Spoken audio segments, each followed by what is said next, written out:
Assalamualaikum warahmatullahi wabarakatuh. Selamat datang kembali di channelnya Pekerja Migran Indonesia. Kawan-kawan semuanya, bagaimana kabarnya nih hari? Semoga baik-baik saja, nggih. Semoga kawan-kawan dijauhkan dari mara bahaya. Amin. Oke, kali ini kita bakal membahas sebuah informasi.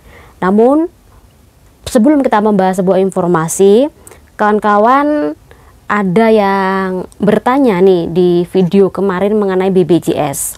Pertanyaannya adalah, bagaimana Kak kalau seandainya saya cuti kemudian pihak dari bandara atau maskapai ini tidak mengizinkan saya untuk terbang? Oke, semoga ini sedikit saja membantu kawan-kawan untuk mengatasi ketakutan ya, sebelum nantinya kita bakal tahu apa yang terjadi di lapangan selanjutnya.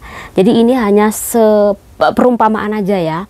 Nah, seandainya kawan-kawan ini dicekal perkara BPJS, maka tanyakan kepada petugas tentang pasal yang diwajibkan kawan-kawan untuk mempunyai BPJS ketika kawan-kawan dalam keadaan bekerja, sudah berada di negara penempatan, kemudian kawan-kawan sedang cuti. Karena tahun 2023 pasal 4 nomor 4 yang wajib punya BPJS atau yang mendaftar BPJS ini adalah calon pekerja migran Indonesia ya, yang dimana isi dari BPJS itu baik itu JKK atau JKM. JKK atau JKM ya, ini hanya diwajibkan bagi calon pekerja migran. Bagi Anda yang sudah berada di negara penempatan dalam keadaan cuti kemudian maupun di negara penempatan, ini tidak ada undang-undang yang mewajibkan. Jadi dari sini kawan-kawan mohon dibekali dan paham. Kemudian yang kedua, kalau tetap ngeyel dan kawan-kawan ini ditolak untuk masuk, maka silakan kawan-kawan membuat video. Kemudian video nanti disebarkan di grup-grup. Karena dengan kekuatan netizen yang mendukung kawan-kawan, dipastikan itu bakal berhasil. Intinya adalah kawan-kawan berani memvideo kemudian memviralkan ya. Kemudian bisa menghubungi juga KJRI. Nah, untuk masalah organisasi bisa boleh saja. Nah, untuk masalah advokasi nanti di tanah air, ini sekali lagi ini kan masih tahap istilahnya adalah pengajuan yang belum disetujui secara sah.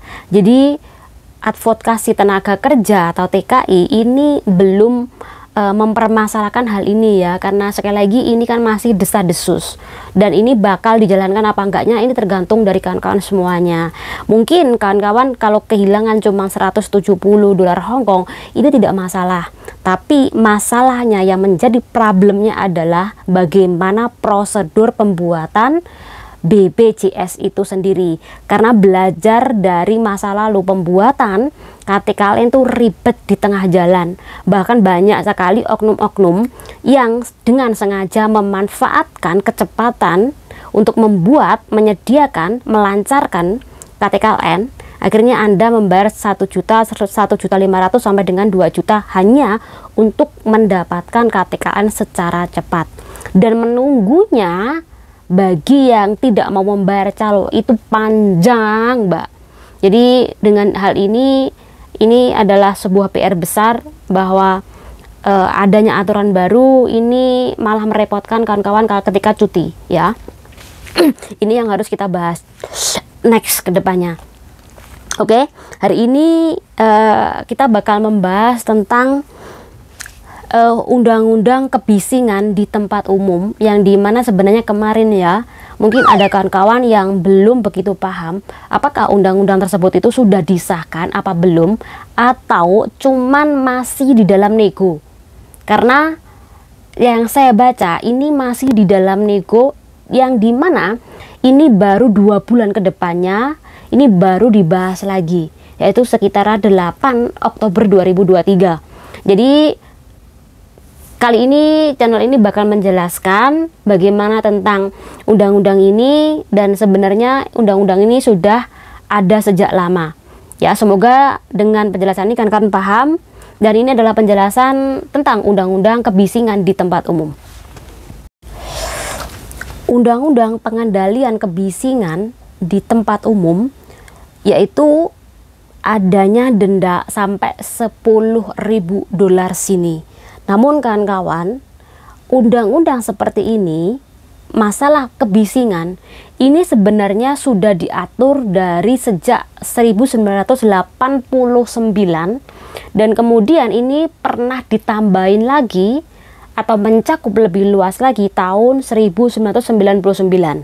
Kemudian tahun 2023 ini bakal dibahas lagi lebih detail lagi, dan beberapa perwakilan yang membahas tentang masalah kebisingan atau NCO ini menunggu sekitaran 2 bulan ke depan, yaitu tepatnya adalah 8 Oktober 2023 tadi. Jadi ini belum deal juga, detailnya bagaimana belum deal juga. Kalau Anda menemukan tentang undang-undang 10.000 dolar Hong Kong yang bakal diberikan hukuman atau denda kepada pelanggarnya, ini sebenarnya sudah lama, Mbak, sudah lama. Namun ini lebih dipertegas lagi. Namun untuk detailnya itu ke 2 bulan ke depannya, ya. Oke, 10.000 denda itu yang bagaimana sih? Yaitu ketika kawan-kawan membuat kebisingan yang dimana ini merupakan sumber gangguan bagi orang lain atau orang yang di dekat tempat Anda duduk, atau orang lain yang berjalan kemudian ngerasa terganggu karena Anda, ya. Dan ini tujuannya adalah untuk menarik simpati atau untuk orang itu tertarik pada dagangan Anda. Ini bisa dikenakan denda sebesar 10.000 dolar Hong Kong. Yang dimana ini sebenarnya sudah ada dari sejak dulu di cap 400 NCO, yang dimana ini mengontrol, membatasi, mengurangi gangguan di tempat umum, dan ini menyebabkan gangguan lingkungan di sekitarnya. Yang dimana contohnya pertama yaitu kebisingan di tempat umum atau dalam, yang dimana ini kayak perusahaan catering atau restoran, kemudian bengkel, suara musik, radio, pengeras suara atau tamajok.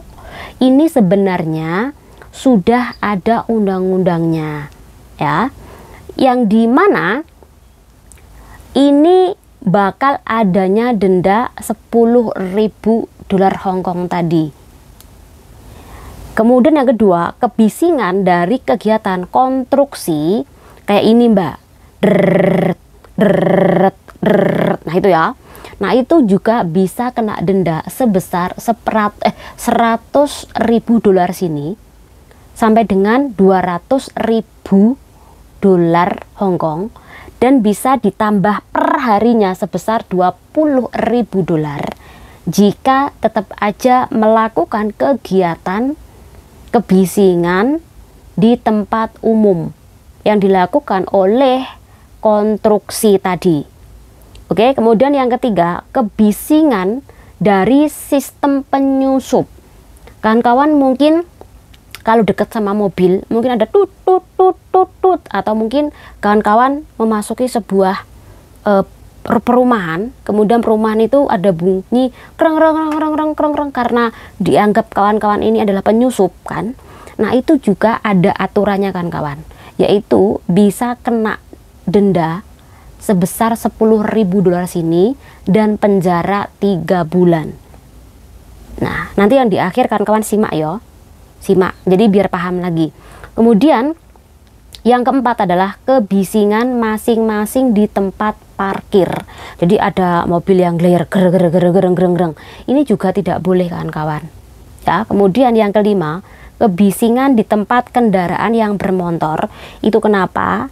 Orang-orang yang memodifikasi motornya dengan suara bising ini tidak diperbolehkan di negara Hong Kong. Bahkan di Indonesia pun sendiri ini juga tidak diperbolehkan. Barang siapa yang melakukan ini juga bisa kena denda sebesar 10.000 dolar sini. Kemudian yang keenam adalah kebisingan pada rumah, suasana AC, kemudian anjing yang menggonggong, kemudian TV yang dibesarkan, suara radio yang suaranya keras, ini juga tidak boleh kawan-kawan. Kemudian yang ketujuh, kebisingan pada pasar yang bilang biasanya yaobeng, yaobeng, yaoleng, yaoleng, 10 3 dapat 3, ini juga tidak boleh kawan-kawan. Nah, undang-undang ini nanti bakal dibahas lagi ke depannya. Deal apa enggaknya, kawan-kawan tunggu tanggal 8 Oktober nantinya. Nah, dengerin ya. Kebisingan yang di atas tadi yang sudah saya jelaskan, ini tidak boleh terjadi pada jam 11 malam sampai jam 7 pagi. Ya, jadi tidak boleh. Kalau sampai jam-jam hari, jam 8 pagi, mungkin jam 12 siang, ini tidak masalah. Namun kalau jam 11 malam, jam 7 pagi, tidak boleh ada suara-suara yang sudah saya jelaskan di atas, ya. Oke. Sedangkan untuk konstruksi ada batasan juga. Jadi kayak suara di jalan, kemudian di rumah, congsau itu loh Mbak, itu juga ada batasannya, yaitu dari jam 7 sore sampai jam 7 pagi tidak ada suara yang bising dari kontraktor tadi, ya. Oke, kemudian yang terbaru ini nantinya, ini juga bahas tentang masalah satu, memutar musik dengan bertujuan menjual makanan. Kemudian yang kedua, adanya kegiatan belajar di ruang terbuka yang pakai halo halo halo halo itu. Kemudian yang ketiga, pembacaan antrian di restoran. Kemudian yang keempat, toko penjaga warung atau sayuran daging di pasar. Ini juga belum diperketat lagi. Apakah nanti diperbolehkan apa enggak, atau suara dari penjajah sayuran dibolehkan tapi dengan suara kecil, ini belum jelas Mbak, ya. Kemudian selanjutnya yang kelima, bising dari bar atau restoran tadi, ini juga masih dalam tahap penyusunan. Kemudian kios jajan yang biasanya jualan es krim di tempat-tempat yang kawan-kawan jumpai, ini juga masuk di dalam daftar apakah nanti diperbolehkan atau suaranya harus dikecilkan, ya. Ini kalau sampai hal tersebut nanti melanggar, ini dendanya 10.000, ya. Tapi kalau kawan jumpai nih di pasar-pasar yaobeng, ini didatangi oleh polisi. Nah, itu disuruh mengecilkan, namun kadang-kadang ada yang disuruh untuk mematikan, ya, karena memang ada komplainan juga. Kalau kawan-kawan lihat ada orang ngamen di jalan, walaupun itu di tempat umum pun, ini kadangkala juga didatangi oleh polisi, dan di situ nanti disuruh untuk dimatikan atau untuk tidak bersuara lagi. Nah, itu sebenarnya sudah ada undang-undang yang mengatur kawan-kawan, ya. Terus bagi kawan-kawan yang sering mendengarkan musik secara keras, nah bisa saja ke depannya Anda disuruh berhenti untuk mendengarkan musik, atau Anda boleh mendengarkan musik dengan suara yang lirih, atau ke depannya nanti tidak boleh menggunakan pengeras suara kayak di tempat umum, contohnya tempat rekreasi, contohnya di lapangan rumput, kemudian di lapangan basket, kuswebe, atau di tempat manapun kecuali di pantai. Bisa saja terjadi nanti ke depannya. Jadi sekali lagi, ini tolong untuk dicermati, dan ke depannya kalau bisa mbak-mbak untuk lebih dikecilkan lagi kalau mendengarkan musik dengan memakai salon, ya. Karena undang-undangnya ini masih belum jelas. Jadi kalau bisa udah dikecilkan aja suaranya, ya. Oke, karena konon katanya tanggal 8 Oktober tadi bakal dibahas lagi, ya.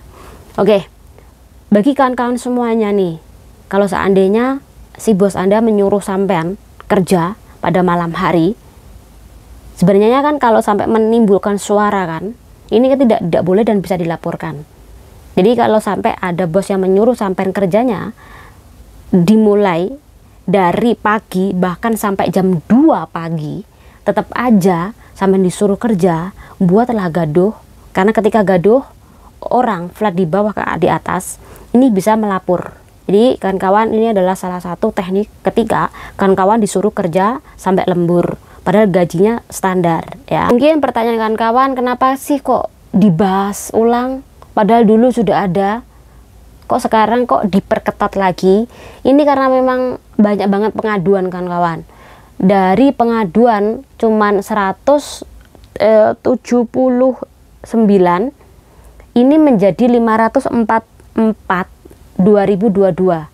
Jadi naiknya banyak banget pengaduan masalah kebisingan di tempat umum, baik itu masalah kebisingan kontraktor, kemudian kebisingan musik, kebisingan orang nonton TV, kemudian anjing peliharaan, dan kemudian kebisingan yang dihasilkan oleh mobil, yang dimana mobil ini ada alat pelacaknya, sehingga kalau ada orang lewat aja udah bising ngomong. Nah itu masuk di dalam laporan kepolisian sini. Jadi semoga dengan penjelasan ini menambah wawasan kawan-kawan mengenai tentang undang-undang yang baru, bagaimana sih undang-undang ini dijalankan apa belum. Nah kawan-kawan harus tahu ya. Semoga bermanfaat. Channel diri. Wassalamualaikum warahmatullahi wabarakatuh. Bye bye.